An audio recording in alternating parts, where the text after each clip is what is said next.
Goddag, mit navn er Torben Wiese. Jeg glæder mig rigtig meget til, at vi skal være sammen den 27. februar i Middelfart sammen med 3S. Som landmand, som leder, ejer og som menneske, så bliver vi udsat for en masse forandringer. Det er både nye muligheder og nye problemer og trusler, som vi nærmest møder hver dag, eller i hvert fald flere gange om ugen. Men overfor alle de her forandringer, der står vores vaner. Hjernen elsker vaner, fordi det føles trygt at gøre, hvad vi plejer, og fordi hjernen sparer energi.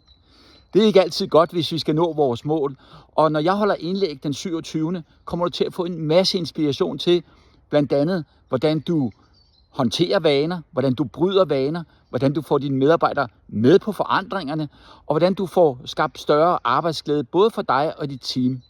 Vi kommer også til at tale om, hvordan kan du få mere nærvær, både på arbejde og hjemme, og i det hele taget få mere arbejdsglæde og livsglæde.